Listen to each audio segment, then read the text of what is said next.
Hello guys!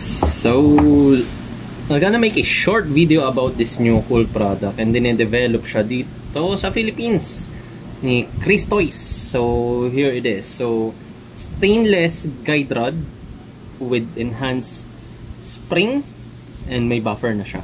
So, this will fit to your Tokyo Marui Gen 3 and Wii Gen 3.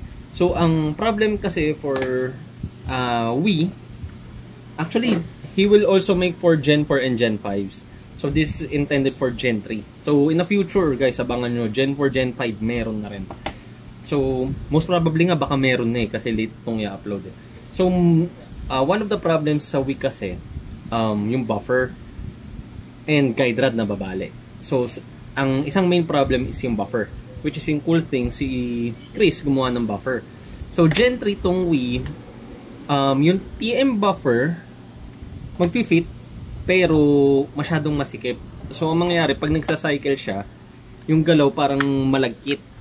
So ngayon, ang ginawa ni Chris, gumawa siya ng correct buffer for the Gen 3 and Gen 4, Gen 5.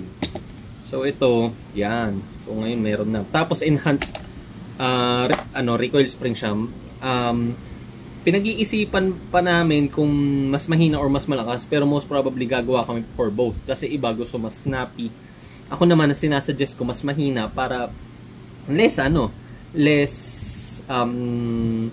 wear and tear pagdating dito sa pistol. At the same time kasi may buffer na eh. So kailangan mas mahina lang na slide para hindi ganoon kabugbugin slide. So yun.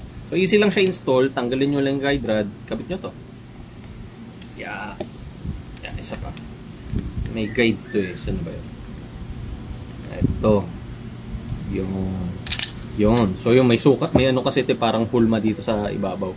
Para sumakto siya. Ganda. Stainless. Swabe yan. Kapit natin. Yun. So yun. May option kayo kung lalagyan nyo ng slide lock. Ito binawasan kayong buffer. So gumagana pa yung slide lock. So may option kayo kung gusto nyo dagdagan or hindi. So ito gumawa rin siya ng guide rod for Tokyo Marui.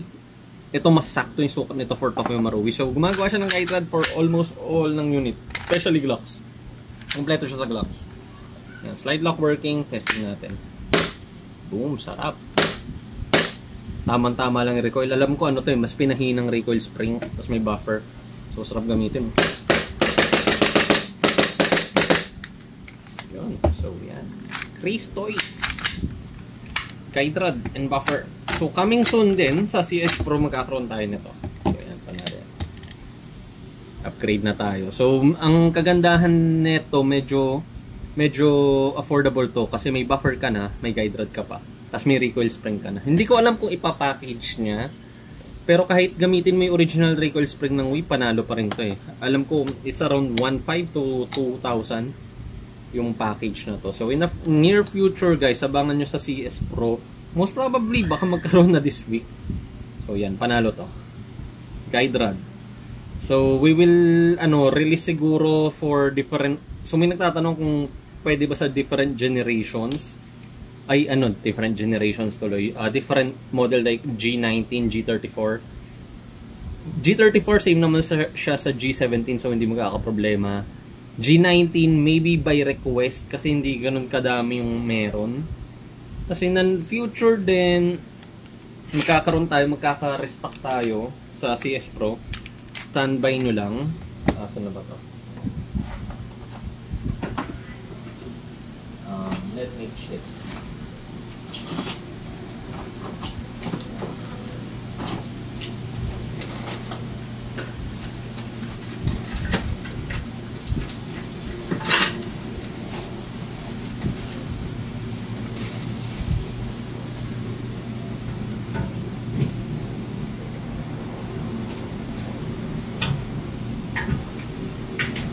Sorry, hindi ko na nakita. Pero hinanap ko. Biglaan pinakita ko lang. So yan, magkakaroon din tayo ng stainless barrel for your Glocks. So yan. So ito, custom made to. Intended to para dito lang sa sa Tokyo Marui Gen 4. So itong gamit ko Gen 4. So yan, magkakaroon tayo ng stainless outer barrel for Wii and Tokyo Marui Gen 3, Gen 4. So, yun. Sarap. So, yun lang guys. So, astig na guide rod from Chris Toys. Bam! Stainless steel.